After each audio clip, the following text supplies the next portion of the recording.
नमस्कार, आप देख रहे हैं सी न्यूज भारत और मैं हूं आपके साथ ज्योति अरोड़ा। वक्त हो गया है न्यूज बुलेटिन का, जिसमें हम जानेंगे कि कहां जनता ने की दरोगा सिपाही की पिटाई, कहां वैक्सीनेशन महाअभियान के तहत लगाए गए कोविड-19 के टीके और कहां अपर मुख्य सचिव ने गांव के कार्यों का किया सत्यापन।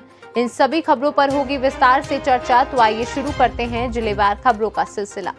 आज सूरत में श्री मच्छू कठिया सई सुथार ज्ञाति के युवा संगठन द्वारा तुलसी के पौधे का वितरण करने का कार्यक्रम रखा गया और ये पौधा करीबन 500 घरों में दिया गया। ये कार्यक्रम में पद्मश्री पुरस्कार प्राप्त करने वाले डॉक्टर प्रफुल्ल सिरोया का सम्मान किया गया और यह आयोजन उनकी उपस्थिति में रखा गया।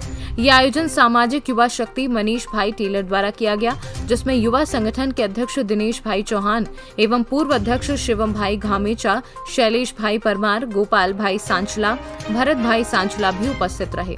साथ में जय दर्जी समाज के आगेवान भी उपस्थित रहे और इस तरह ये कार्यक्रम अच्छी तरह किया गया। सूरत से सी न्यूज संवाददाता प्रवीण शाह की रिपोर्ट।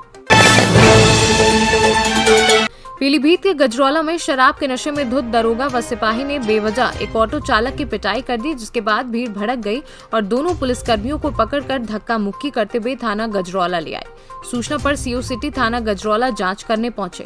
इस घटना से जुड़े कई वीडियो सोशल मीडिया पर वायरल हुए, जिससे पुलिस को फजीहत का सामना करना पड़ा। घटना शनिवार दोपहर कस्बा गजरौला में हुई। दरोगा और एक सिपाही कस्बे में आए थे। आरोप है दोनों शराब के नशे में धुत थे। इस दौरान दोनों ने कस्बे के एक ऑटो चालक से गाली गलौज शुरू कर दी। कोई कुछ समझ पाता है, इससे पहले ही दोनों ने वर्दी की धमक में ऑटो चालक की पिटाई कर दी।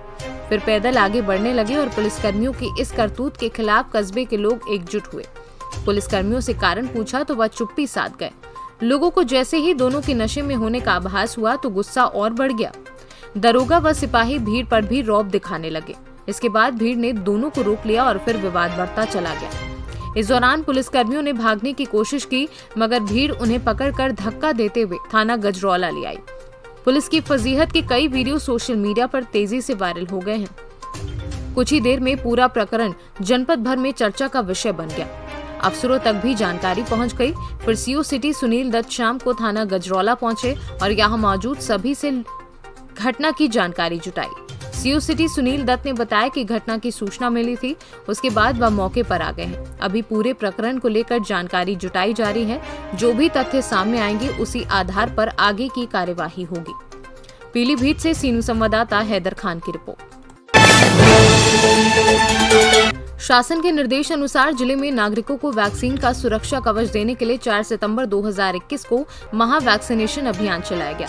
कोविशील्ड का पहला एवं द्वितीय डोज लगाया गया, जिसके तहत आज बमौरी खास ग्राम पंचायत में लगाए गए कोविड-19 के टीके ग्राम पंचायत बमौरी में पीसीओ जगदीश अहिरवार, एएनएम मंजू पस्तोर, बमौरी रोजगार सहायक आशीष सिंह दांगी उपस्थित रहे, जिसमें 150 टीके का लक्ष्य पूरा किया गया।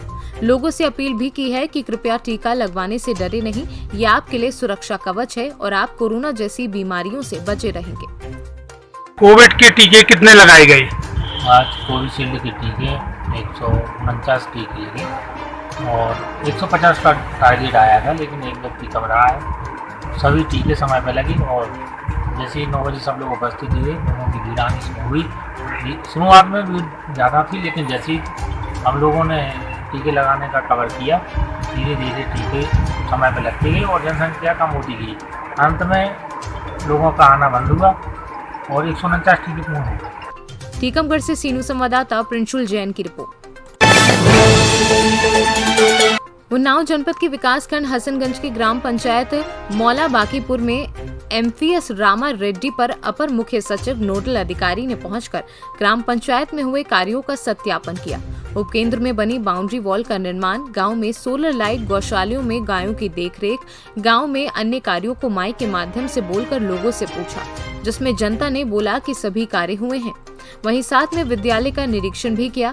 अपर मुख्य सचिव ने अपने संबोधन में कहा कि आप लोग गांव में स्वच्छता बनाए रखें और स्वच्छ बनाने में सहयोग करें। सरकार ने आपके गांव में स्वच्छता बनाए रखने के लिए कर्मचारी नियुक्त किया है, जिसके द्वारा मच्छर मारने की दवा का छिड़काव किया गया और निरंतर किया जाता रहेगा। विद्यालय में अब अध्यापक नियमित रूप से आने लगे हैं, इसलिए अपने बच्चों को विद्यालय भेजें, लेकिन कोविड-19 के पालन करते हुए।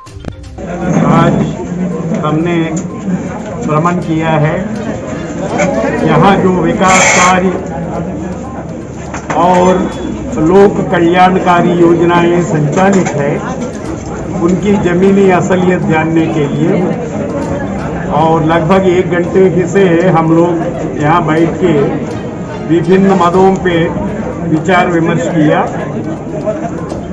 रेशन भी बहुत समय से मिल रहा है, हमें कोई विपरीत तथ्य संज्ञान में नहीं लाया गया। और स्कूल भी अब खुल गया है कोविड-19 के जो है प्रकोप खत्म होने के बाद। और पेंशन धारकों को समय से पेंशन मिल रहा है, पीने की पानी का व्यवस्था है। ये कोई ट्यूबवेल ठीक से काम नहीं कर रहा है, उसको जल्दी ठीक कराने या आवश्यकता पड़ने पर रिमूव करने का भी निर्देश दिया गया। और यहाँ जो आवास योजना के तहत मकाने बन रहे हैं, विगत वर्ष लगभग 24 मकान बन चुके हैं और इस साल 11 मकानों में निर्माण कार्य प्रारंभ हुआ है और कोई किसी प्रकार की शिकायत नहीं है। ग्रामवासी अपने देखरेख में अच्छा बना रहे हैं और मकानों। उन्नाव से सीनू संवाददाता दीपांकर सिंह की रिपोर्ट। राजवी पथ पर स्थित सहयोग संस्था पहुंचकर गरीबों और निराश्रितों को भोजन वितरित किया।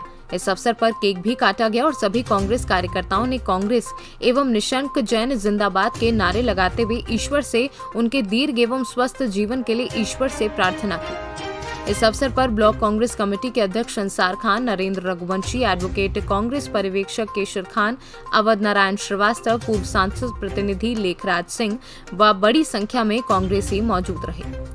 विदिशा से सीनू संवाददाता अरबाज की रिपोर्ट। हाथरस जिले की सादाबाद तहसील के बिसावर क्षेत्र में स्वयं सहायता समूह के एक व्यक्ति द्वारा सरकारी सामान की कालाबाजारी किए जाने के विरोध में शुक्रवार को बिसावर के कोविड-19 स्वयं सहायता समूह के अध्यक्ष सोमवती, नारी शक्ति स्वयं सहायता समूह के अध्यक्ष लक्ष्मी और लड्डू गोपाल स्वयं सहायता समूह के अध्यक्ष सोमवती ने सादाबाद तहसील पर प्रदर्शन किया। उन्होंने एसडीएम को शिकायती पत्र सौंप कर उक्त व्यक्ति पर कार्यवाही करने की मांग की।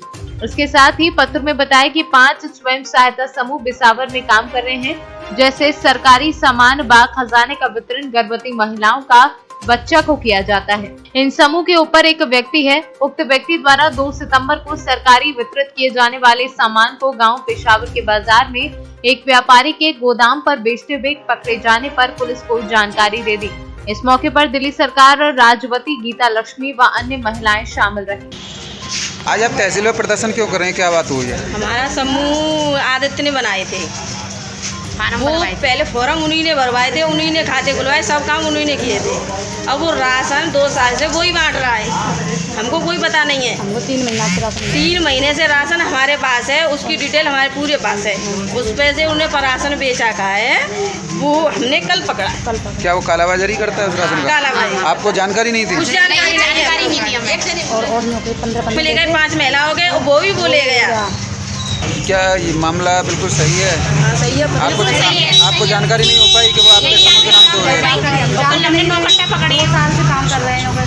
हाथरस से सीनू संवाददाता प्रशांत अग्रवाल की रिपोर्ट। हाथरस जिले के सादाबाद तहसील में मुजफ्फरनगर में रविवार को संयुक्त किसान मोर्चा के बैनर तले 5 सितंबर को होने वाली किसान महापंचायत के लिए सादाबाद से किसान नेता निरंजन सिंह शास्त्री के नेतृत्व में किसानों ने मुजफ्फरनगर के लिए कूच कर दिया। करीब 10 बसों के जरिए बड़ी संख्या में किसान शनिवार की देर शाम रवाना हो गए। इसके साथ ही किसान नेता डॉक्टर मानवीर सिंह ने कहा कि जब तक तीनों काले कानून वापस नहीं लिए जाएंगे तब तक किसानों का आंदोलन जारी रहेगा।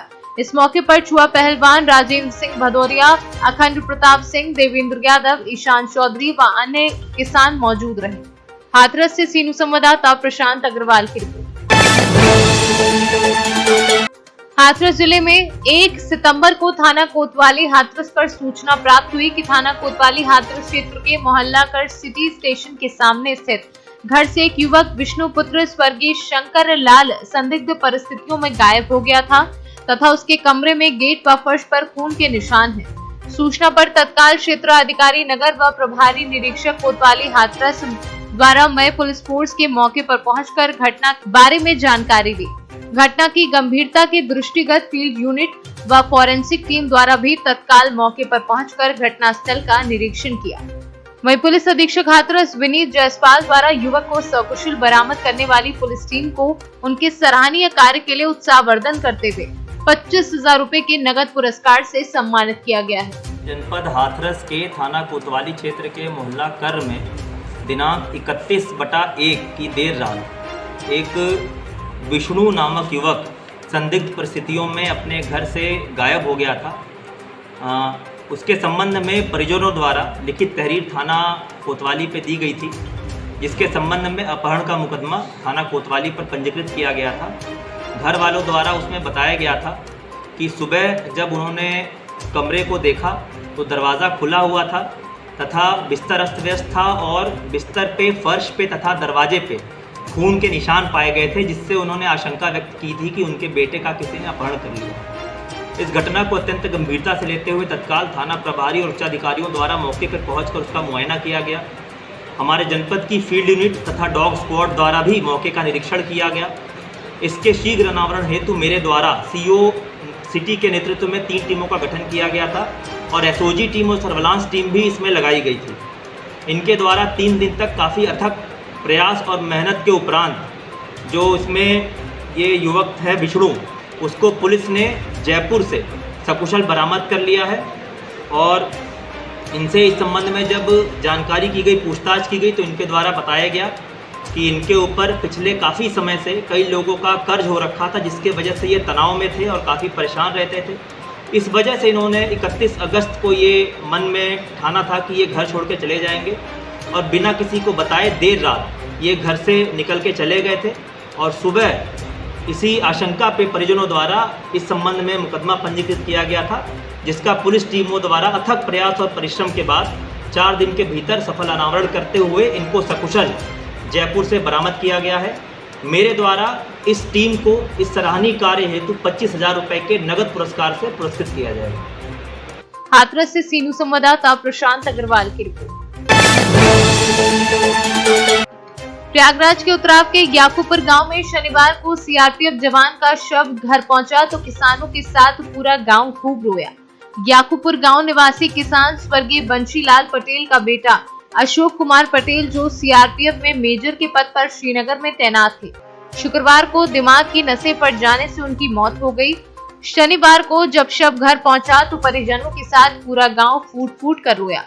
90 वर्षीय बूढ़ी मां सुंदरी ने जब ये रोते हुए कहा कि काश भगवान मुझे उठा लेता, ये सुन लोगों की आंखें भर आई। प्रयागराज से सीनू संवाददाता रणविजय सिंह यादव की रिपोर्ट। इस न्यूज बुलेटिन में फिलहाल के लिए इतना ही। देश और दुनिया की तमाम बड़ी खबरों के लिए आप देखते रहिए सी न्यूज़ भारत।